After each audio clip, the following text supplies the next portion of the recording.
Hello everybody, welcome back. So I'm in the back of my van today. Let me just change my camera angle real quick. In the back of my van giving you guys an update. Let me just really quick turn on my light there. Alright, so I have my solar light that I just quickly turned on. I want to go into just kind of talking about why I chose my build and why this build makes the most amount of sense for me, as opposed to building a school bus, as opposed to like a Sprinter, decking out a Sprinter on my own, or like a travel trailer, or a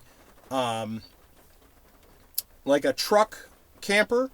I just wanted to talk to you guys about why I chose my Sienna. I chose a 2012 Toyota Sienna all-wheel drive. I picked it up for $20,000. It only had 46,000 miles on it when I first bought it. Very good condition. It was from out west, so I'm very happy with it. I've undercoated it. You guys have seen my previous videos. I've completely gutted it. But without further ado, I just want to talk about why I chose my build. And again, everybody has their own opinions. This is just my personal opinion on why I chose mine. From a cost-saving standpoint, this is very efficient.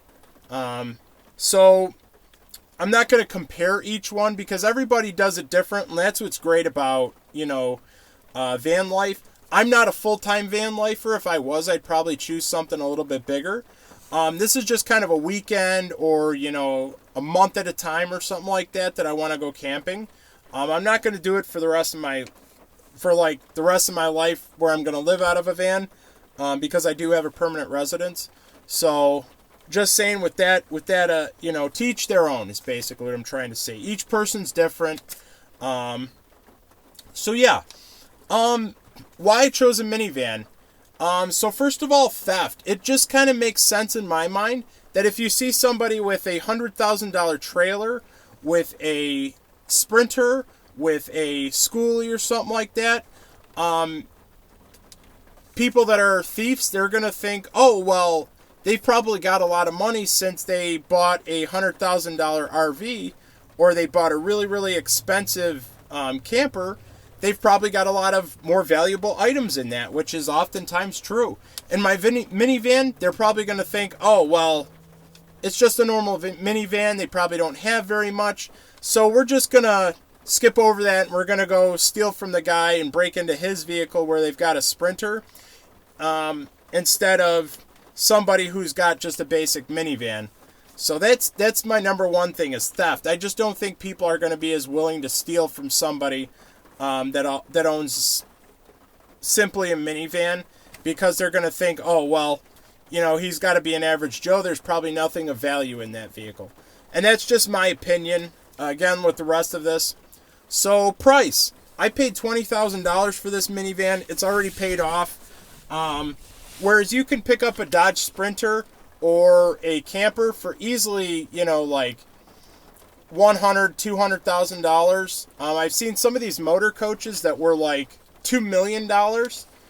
Schoolie builds, they can be very expensive because they get into these builds that are very elaborate. Me, I'm a minimalist. I like things simple as they can be.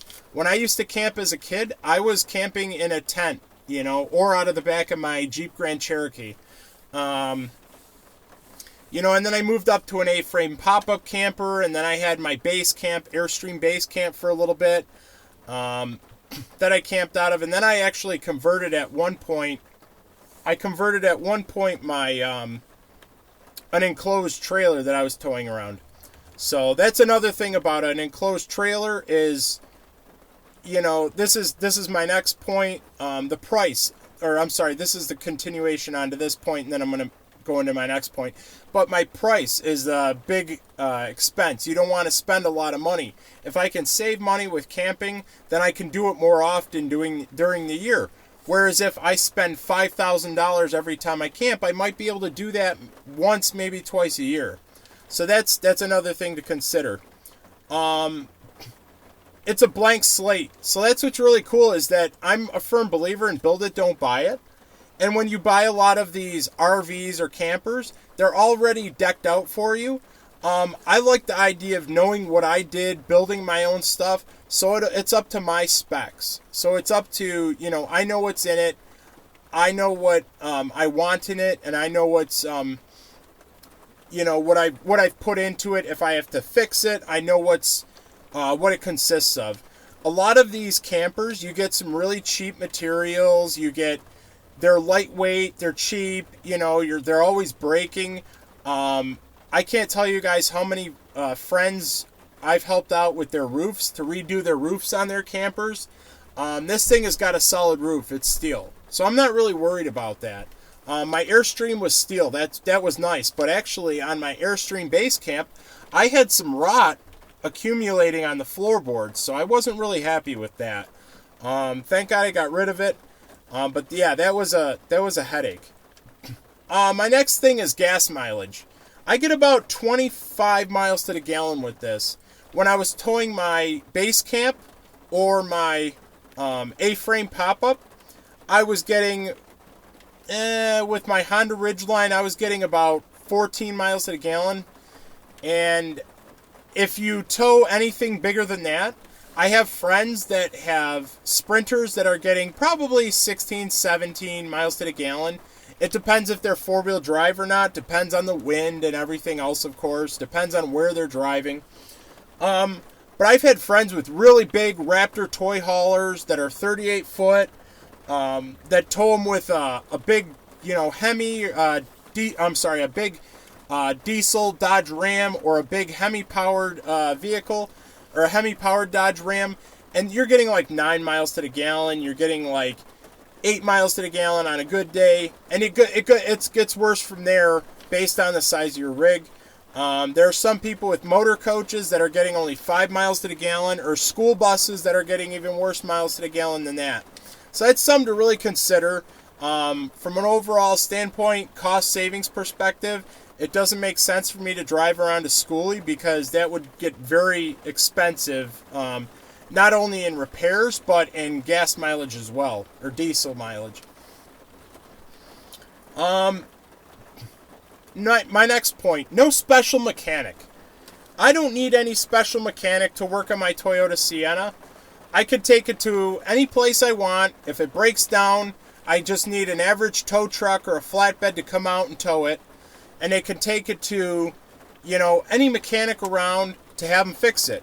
If you get a Sprinter, or if you get an RV, or if you get one of these bigger Schoolies or whatever, it's a little bit more difficult and a little bit more costly to hire one of these guys to work on your rig for you.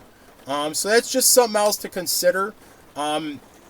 I've heard a lot of, horror stories about people breaking down, and then they have to, arrange all these different transports to come and pick up their vehicle and to take it to a garage, a special garage that'll actually work on it.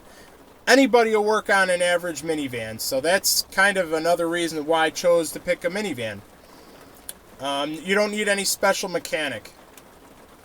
So this is stealth, and stealth kind of ties in with the point after that. It's being stealth is very important. And that's important from a theft perspective and a people stealing from you perspective as well. This vehicle can fit anywhere. That's what's really good.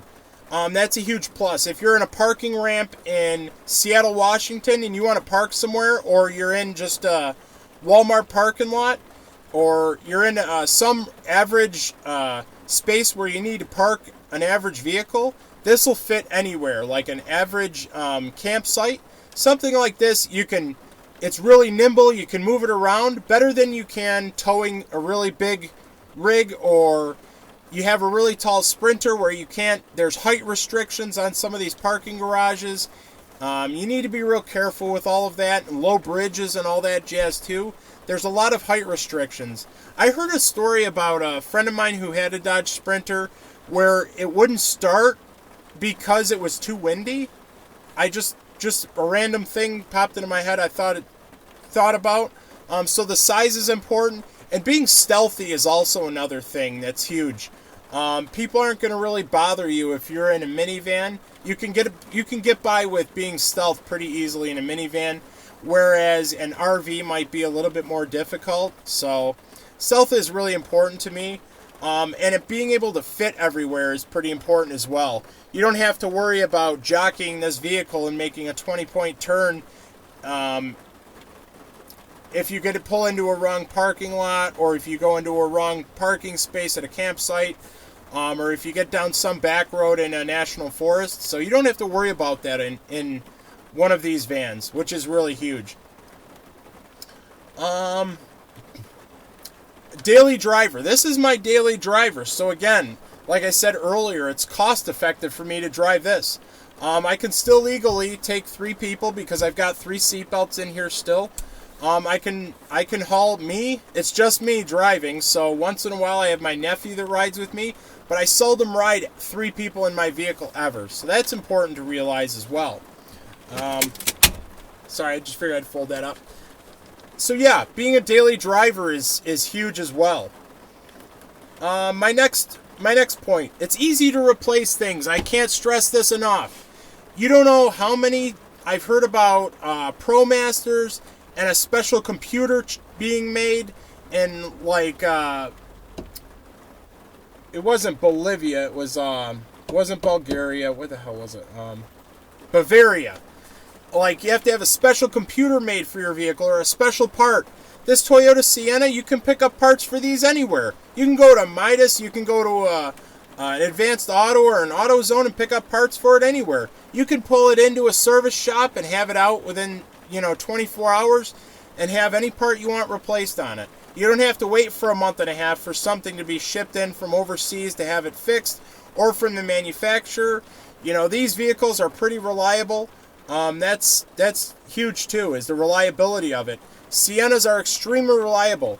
And you can replace any part on them pretty easily, and that's why I like the Sienna build, is that it's very cost effective as well. It's very functional. Driving quality. That kind of tied in with my previous points.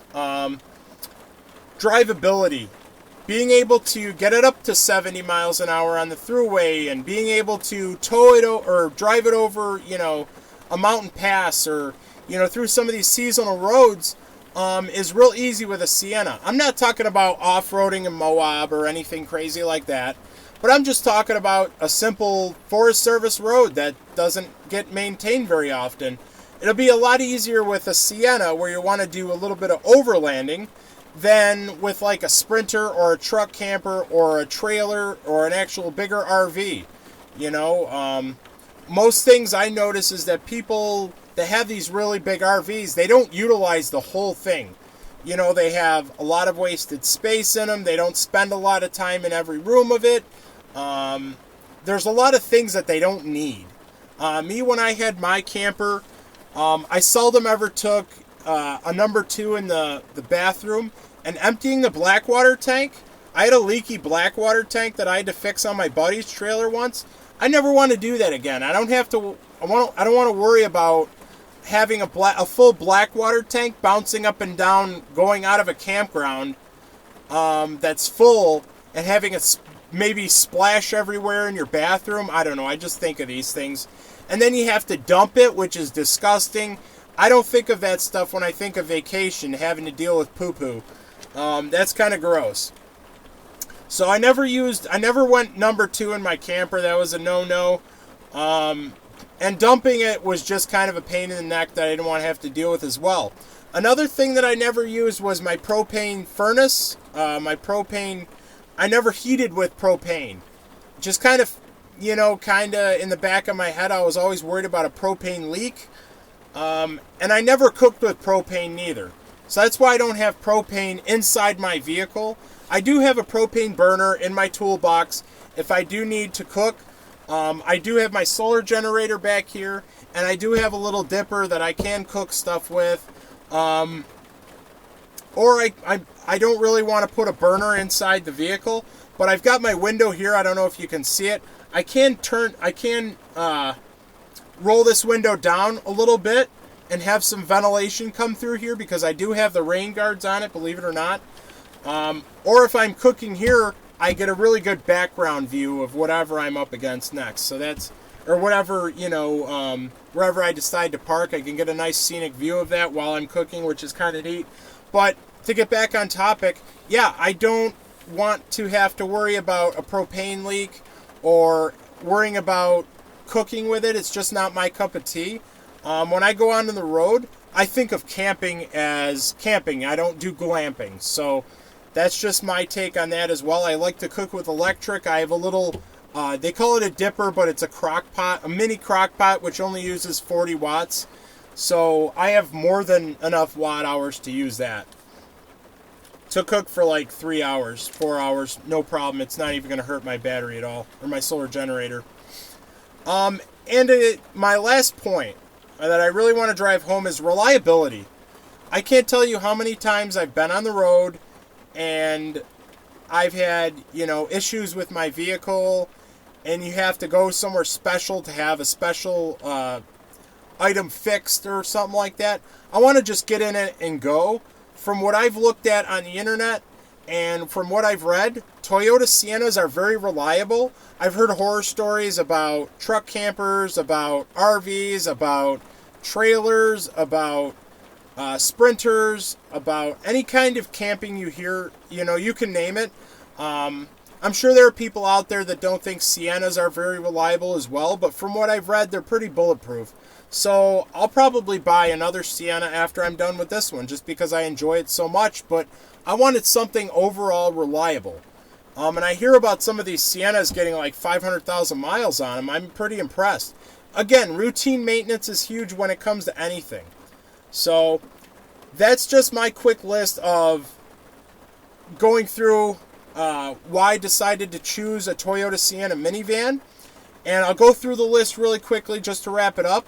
Like theft, price point, you get a blank slate, no special mechanic, no gas, you get good gas mileage. It's very stealthy, you can fit everywhere. You can use it as your daily driver. Easy to replace parts on it. Something goes wrong, you can easily replace it. It drives better. Having a smaller vehicle means it's more nimble to get in and out of spaces. And to top it all off, the reliability.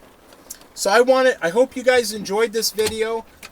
This is why I decided to deck out and build my Toyota Sienna. I appreciate you guys being a part of the channel and giving me all your feedback. It's been great. Stay tuned because I'm going to be doing some camping here soon. And you guys are going to get a little bit more content from me moving forward. All right. Thank you guys for watching. I appreciate it.